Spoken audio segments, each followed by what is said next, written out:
I tell you once more, please get out of my way. I don't want you no more. We're done here, boy. I know you think you're so fine, but you can't see it. I've been wanting to unwind.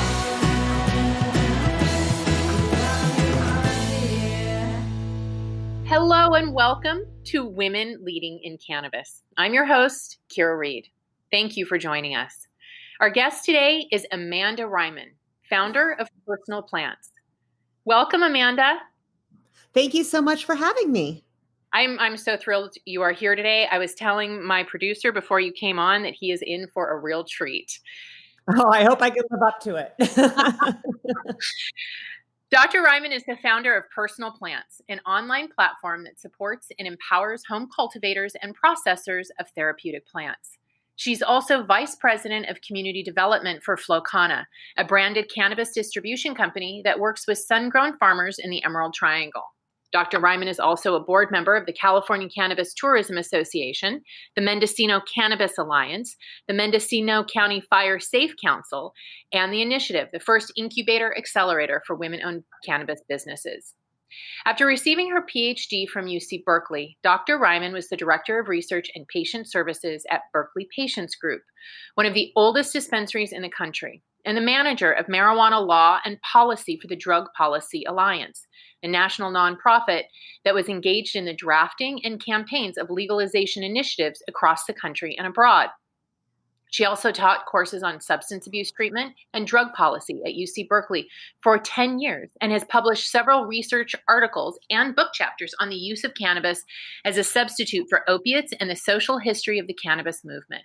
Amanda currently lives in Ukiah. Wow. Amanda, you are an OG in the truest sense of the word.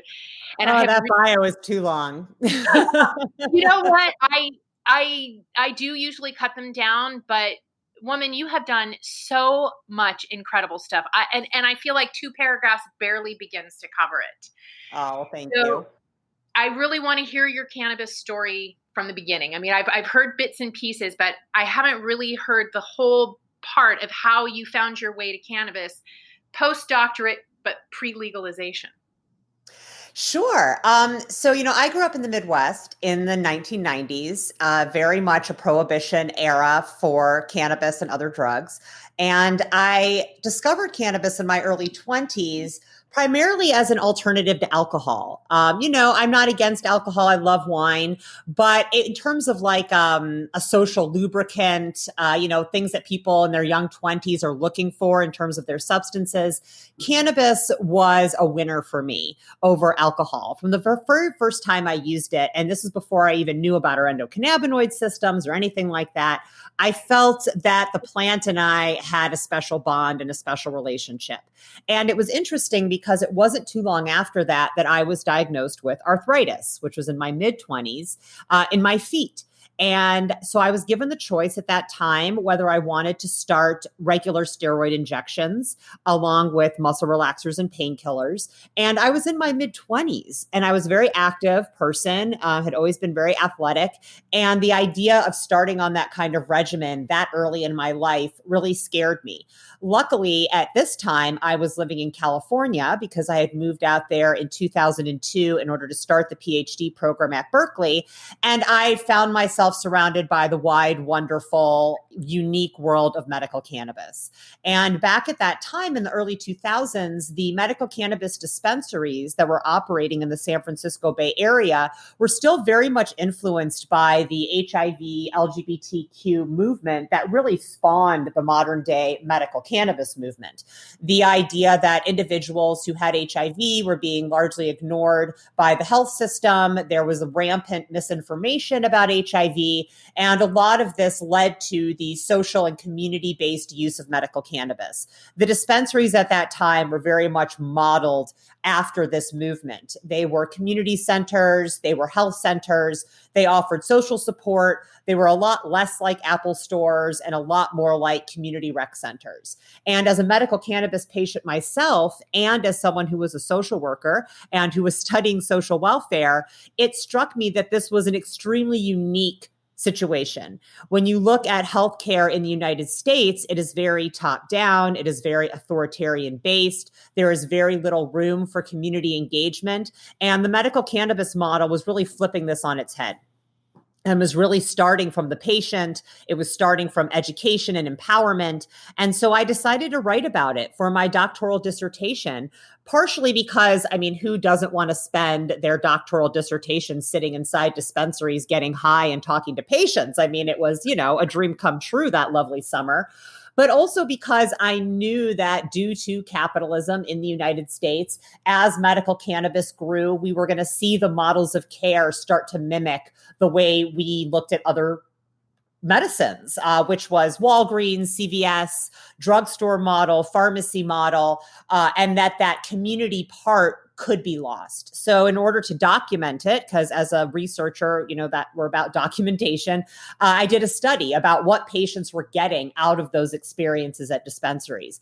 And it was through this research that I really hit on this idea of substitution and found that a great number of patients in my sample were using cannabis as a substitute for something else, whether that be pharmaceutical drugs or alcohol or other illicit substances.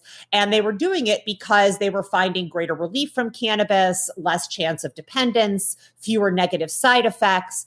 And this was really interesting to me. And this was in the mid 2000s, like 2005, 2006, before we had really seen the height of the opiate overdose epidemic. And I was very interested in cannabis from a harm reduction perspective. Now, of course, I was leaving academia at this point, having just completed a postdoctoral fellowship through UC Berkeley, and recognizing that the type of research I wanted to do on cannabis, harm reduction, cannabis as a treatment for drug dependence, just wasn't something that the federal government was interested in learning about or funding. So I went off on my own and, you know, really kind of procured and curated my own path in cannabis research and policy, starting at Berkeley Patients Group, where I believe I was the first director of research to be hired by a dispensary. But I was really able to do some great studies in that job on the use of cannabis as a substitute, studies that spawned replications in other countries like Canada. And so that was something that I was really proud of because I think it really started the conversation about cannabis and harm reduction kind of in this modern policy context. And then in 2012, Berkeley Patients Group was shut down by then District Attorney Melinda Haig, and they ended up laying off 75% of their workforce, including myself. And that's when I went to work for the Drug Policy Alliance, because I figured that until the laws were really different, until we were able to establish legalization on the state level in California, we were going to see no end to these disruptions. So I joined Drug Policy Alliance. In there, I helped draft and pass Prop 64, which legalized cannabis in California in 2016. And then I decided to get back into kind of boots on the ground community social work and moved up to the Emerald Triangle to work with Flow Cannabis Company, really as a liaison between the cannabis world and the greater community to help the community integrate into legalization, knowing that this community in particular had heavy economic drivers coming from the unregulated market. So for the past 4 years, I've been re-embracing my community social work values and applying them here in Mendocino County. And then that is what kind of led me to personal plants and the understanding that at the end of the day, there is an entire population of people that are dancing around the use of earth medicines. And our job is to help them feel comfortable, welcomed, and excited about the opportunity to use plants over pills. So that pretty much brings us up to today, December 16th. And I'll go ahead and pause. Oh, there is so much there to talk about. One of the things that I really wanted to focus on with you today is something that you and I have very much in common, and that is our desire to build community. And it definitely takes a special personality to do that. And recall a conversation that we had where you were talking to me about the benefits of building a community around a brick and mortar local cannabis business. And I would love for you to share your thoughts on why a cannabis company really needs to make it important to be a part of the community. Because it's really, in all the conversations we have around cannabis business, this is still a conversation that is not being had, but is so critical. Oh, absolutely. Absolutely. And, there's several reasons why community becomes so important when we're talking about the success of a cannabis business. For one thing is the mystique around cannabis itself. And even though cannabis is becoming more destigmatized, we're seeing big business get involved, celebrities, it's becoming a little boring. The reality is there's still a titillation factor around the use of cannabis, around accessing cannabis. And in the absence of you coming into the community and talking about who you are, they will make up stories about who you are. And those stories will be based on antiquated views about who cannabis consumers are. So when we came up here to Mendocino County as Flow Cannabis Company, one of the first things we did was host a community meeting. And I keep thinking about that meeting because it was not fun. We were coming into a very rural community that has mixed feelings about cannabis. We were taking over a large campus that had previously been used to process wine, and people had a lot of questions about who we are and what we were doing there. But we stood and we took it. We took their jabs, we took their accusations, and we were transparent about who we were and what we wanted to do. And to be honest, I feel like that has really contributed to our success in the region, because if we hadn't done that, we still would have moved in and people would have been talking behind our backs about who we were and what we wanted to do. But rather than that, they can come and tell us to our faces. And that's something I would much prefer. So I think that for the sake of letting the community know who you are, that's one reason why it's so important to be transparent and to know that you're not doing anything wrong. Cannabis businesses are amazing economic drivers for communities. They're not public health sucks on communities, right? They don't suck out public health money. They don't cost communities money. And so getting the community over this idea and to help them see you as an ally rather than an adversary is really important. Secondly, from the point of the consumer, it's really important for you to have a good relationship with the community. Consumers want to feel like they're going someplace to purchase their cannabis that is in line with their values. And different brick and mortars are going to look various ways depending on the community. It's important because at the end of the day, cannabis really is a therapy, whether you call it adult use or recreational or medical or however you choose to phrase it. There is a therapeutic aspect to cannabis use. And so to honor that, it's important for consumers to feel that that opportunity to obtain cannabis reflects who they are and who their communities are. And so, a really good example of this, I think, is cookies. So we may have all seen the cookie stores. They're very bright blue and they're very, very difficult to miss. We've seen them pop up in Oakland and Los Angeles. And in those communities, that type of dispensary plays very well. I would laugh if I saw that dispensary come into my community of 16,000 people and set up shop. It would be very jarring. People would be very suspicious. They would feel like it was an eyesore in the community. So it's like, know your audience. Mm-hmm. And part of knowing your audience is actually getting out there and interacting with your community. So what do they value? What are their issues? How can you support what they're trying to accomplish? At Flow Cannabis Company, I spent a lot of the first 2 years that I was up here, just kind of doing a listening tour, going to different community groups, listening to them talk about what they had experienced in cannabis in the past, what they were hoping to get out of a cannabis industry in their town. I spoke at Rotary clubs. I basically spoke anywhere that they would have me. And, I think at the end of the day, that experience helped us learn a lot more about what cannabis consumers here are looking for, but it also helped us not make the misstep of trying to force some kind of image or model onto a community that was going to reject it. Do you think that focus on community has had an impact on the internal company culture? That's a good question. I would say yes and no. It's not enough. So it's not a panacea.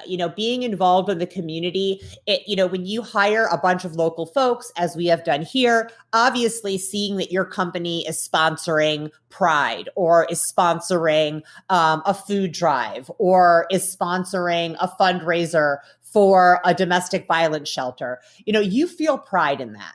And I think that is important because, these folks who have been part of these communities for decades want to see that the place that they work is supportive of where they live. But it's not enough. It's not enough. And there's something that goes beyond just being supportive of the community when it comes to morale of your employees that has more to do with the why of your company. And yes, you can talk about that in the community. We exist for this reason. But unless your employees really internalize that and really come to work every day with a passion that's going to carry them through the monotony, it's still going to break down. So I would say involvement with the community is an important first step, but it's definitely not a replacement for constantly checking in with your employees so they understand why you're doing this. And I think that's a harder part.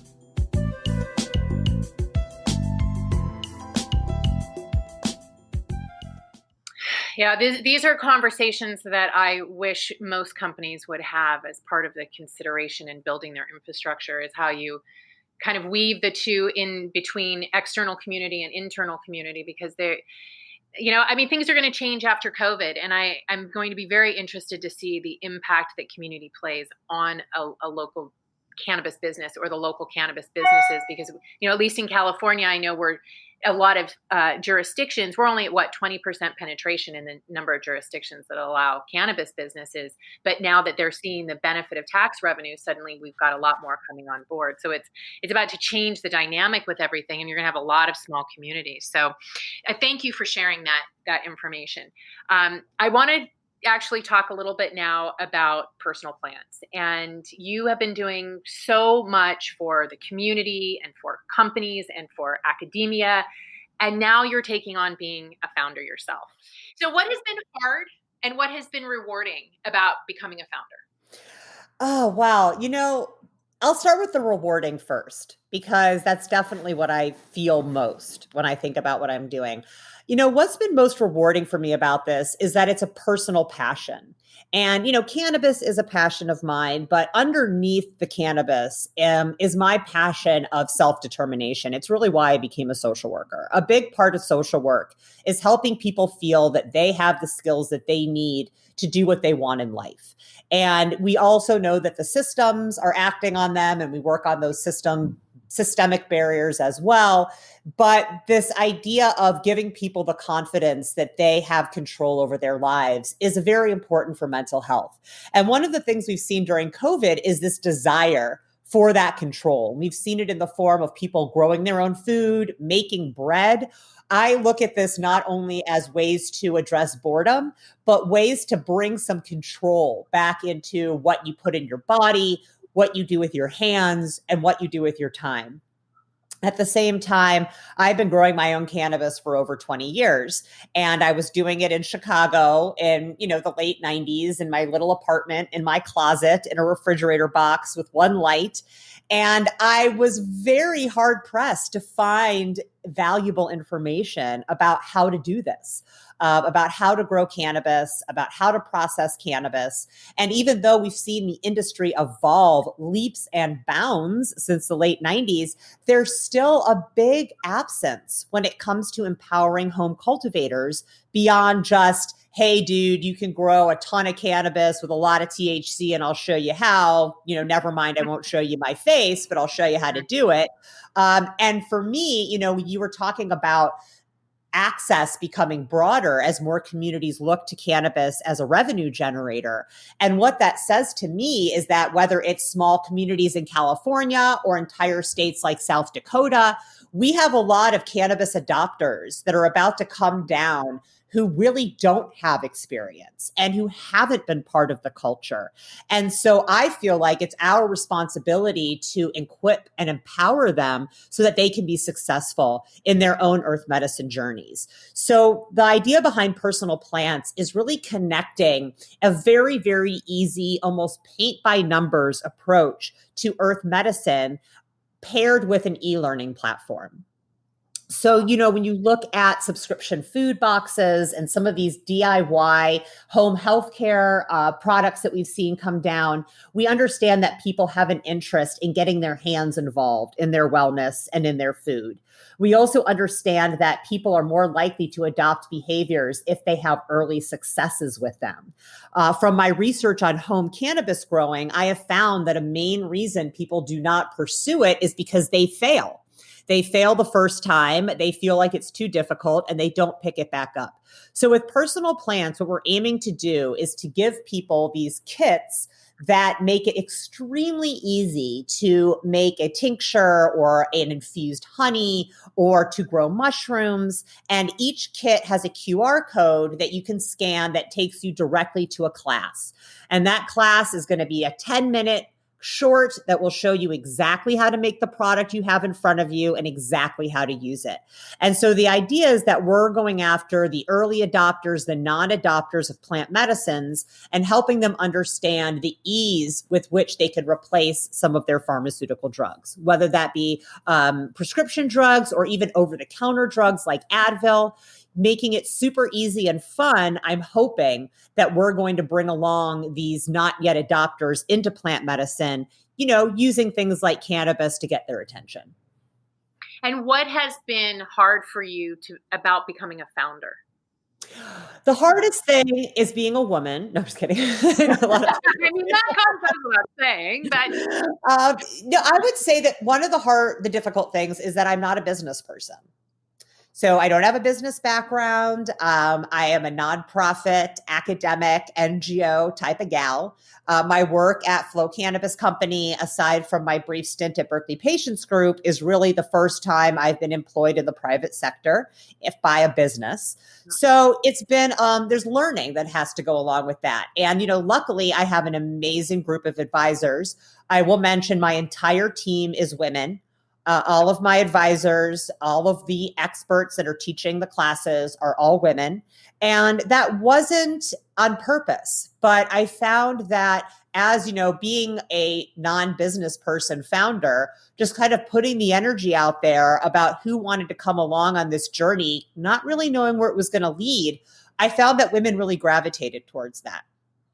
And I think that says something about who we are and our innovation and our ability to see the possibility in things. But I think that was probably the biggest challenge. And then, of course, along with that, fundraising, having an all-women team, being somebody that isn't necessarily from the business world, but is really passionate about what I'm doing. I had to find the right mix of those things when I talk to investors. And I'm still dialing that in. So you were one of the very first women when I got into cannabis that threw me a rope when I needed it. So it's interesting to hear you talking about this coming back to you in that same way.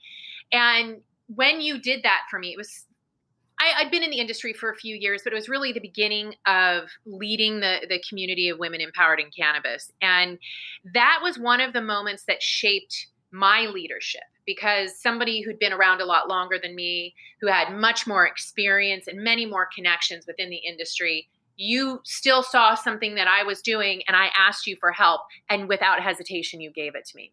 And it opened doors for me. So it really it showed me how things can be done, because this is how they're already being done by the leaders of the community. So what has guided your leadership as a woman and as a pioneer in the industry? I think it's a few things. From a personal perspective, I've always been interested in where things are going rather than where things are. So I think that's what led me to be a scientist. And I saw very early on that the society was moving towards plant medicines. And so I got on board about how I was going to study that and how I was going to create a path for that. I think the other things that inspire me is the knowledge that I don't want me to sound pompous, but it's the knowledge that we're right.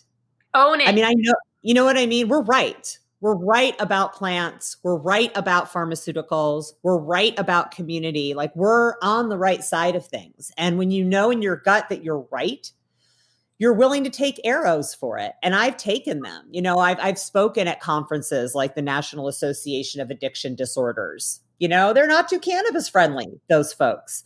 I've spoken in rooms where people have called me names for talking about cannabis as medicine. I've done outreach with people that said they think people should go to jail for cannabis, even if they're using it for cancer or for HIV. So I know that we're right. And I know that I can see that over the past 20 years. And I know where we're going. So I think anybody out there who's working in this field, if you don't feel that it's right, look at how you're engaging with the industry. You know, if you're working in cannabis right now and you feel empty, if you're working in cannabis right now and you feel like you're doing more harm than good, if you're working in cannabis right now and you constantly question what's the point, you're not in the right job in cannabis. So I would say that's a good question for people to ask themselves, because this is such an important thing that we're helping the world embrace through policy, through education, that if that doesn't feel good to you, there's something up. Something's up. And I would encourage people to look at that. It could be that the company you're working for is not holding those values. It could be that the position that you're in does not allow you to feed your passion. But working in cannabis should feel good because we're doing a good thing. And what do you say specifically to women who are in leadership positions in this industry for other women? This is our industry. I've said this before. You know, I understand that males dominate capitalism. I understand that, but this is not their industry. This is our industry. I mean, we birthed this industry. We birthed it. I know the women who did it. I saw them do it. And it was really women and gay men that birthed this industry. And that's who it belongs to. And that's who it will return to. You know, it's so interesting. I see almost every day a headline about another very large corporate cannabis company shuttering one of its ginormous grow sites because they're doing it wrong. They're doing it wrong. They don't understand it. They don't understand the plant. They don't understand the plant's relationship with humans. And so they're making all the mistakes of capitalism, applying it to a topic that just doesn't deserve it. And so I would say to women in leadership in the cannabis industry, stick with it. Stick with it. Stay in it, because it will come back around to us. It will. You know, these men are going to realize that what it takes in order to get and keep cannabis consumers and make them loyal and make them understand who you are and what you're doing and like feel like they're a part of you, that they don't really know how to do that. And we know how to do that. So, you know, capitalism is going to take its toll and it's going to be tough for a little while, but we're all still here and we're going to still be here. So just stick with it and know that this industry rightfully belongs to us. Yes. I love that. Thank you. What are you most concerned about and what are you most excited about in the cannabis industry in 2021? Well, what I'm most concerned about is that we will regress. You know, COVID put a lot of stall on policies that we were trying to move forward in California. I don't really know how the public is going to react as we come out of COVID. You know, cannabis was deemed essential. You know, will we still see people look to cannabis the way they did? Was it a fad? That's something that was just artificial during COVID? We don't really know. So I think just like a lot of industries, cannabis is going to be vulnerable to a post-COVID reality that none of us can predict. But in terms of hopeful, that door swings both ways. So we did have a lot of people that discovered cannabis during COVID. We did have a lot of individuals that started to question cannabis laws during COVID. And we have a new president. And we have a new president that may not be willing to, you know, sign the papers on legalization tomorrow, but has stated support for decrim, has a vice president that was one of the sponsors of the MORE Act, is considering or is deciding on members of the cabinet that have spoken out very favorably towards drug use being a public health issue. So this is going to create a lot of opportunity. And so I think what makes me hopeful, and what I hope a message I can put out to the listeners is that it's time for action. It's time for action. If you're not an activist, you're going to be one, because this is a window. There's a lot of things that have to line up and really to make a viable window of opportunity for real policy change. And we're entering that phase. We've got public support behind us. We have an economic need. We have an administration that's open. We have other countries that are moving ahead of us in this issue. If there was ever a time to strike and make real strides with cannabis reform, it's the next few years. So even though there's a lot of uncertainty, I hope that everyone is gearing up to get ready to write letters to their congresspeople, to get ready to mobilize their communities, because this is a chance. And if we don't take it, we're going to be waiting a lot longer. You mentioned the MORE Act. What are the pros and cons that you see in the MORE Act? Well, it's complicated. And I think if you ask activists who have been around for several decades about the MORE Act, they'll say it's not going to get passed. It's not going to get through the Senate. It was extremely historic and monumental that Congress took up cannabis reform and passed something which had never happened before. And I think that for people that have been seeing legislation come and go over decades, this was absolutely a win for the movement.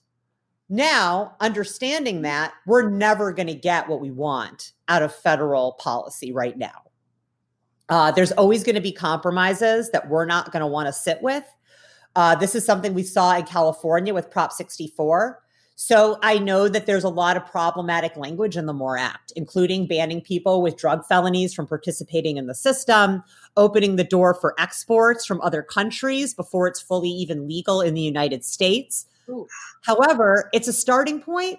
It's a starting point and a conversation. And one of the benefits that we may not see because we're so inside it of something like the MORE Act passing the House is that, one, it lets other legislators know that it's okay to vote positively on cannabis. Like, it's okay. Like, it's okay now. You know, you don't have to not do it just because it's cannabis. And that was really important.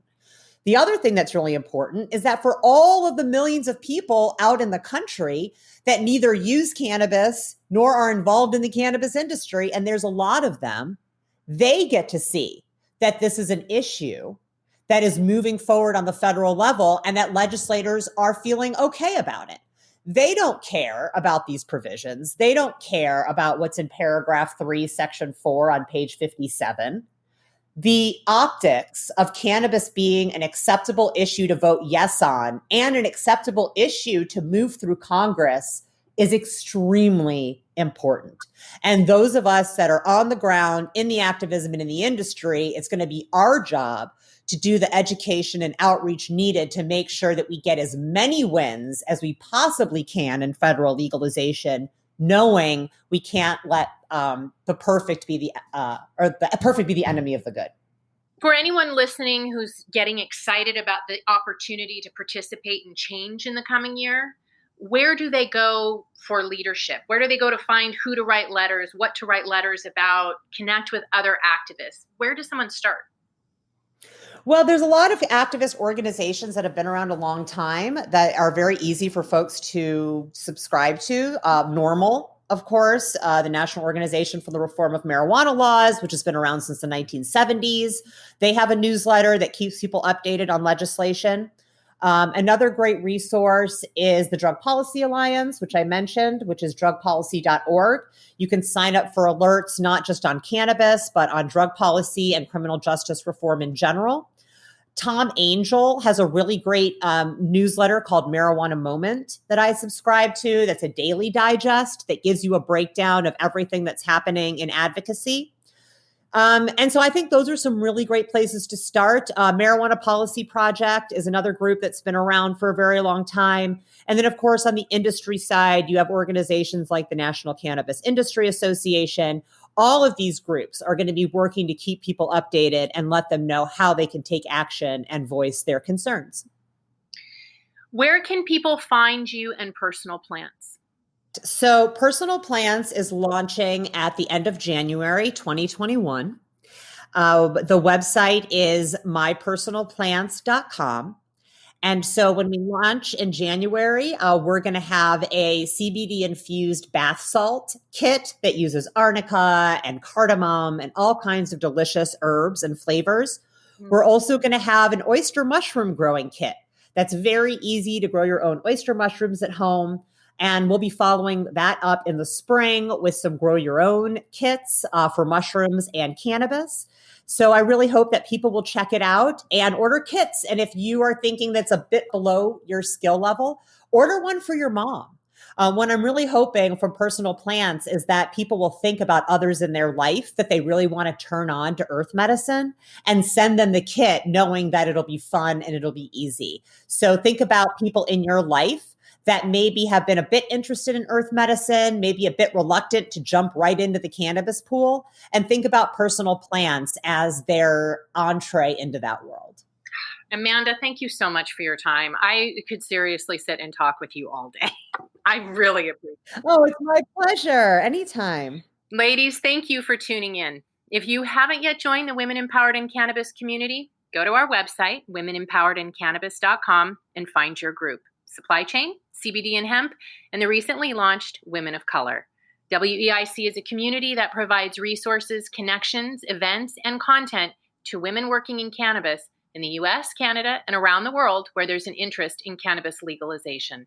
We welcome women who are currently working in cannabis or curious about taking a leap into the industry. Join us next week for another conversation with women leading in cannabis.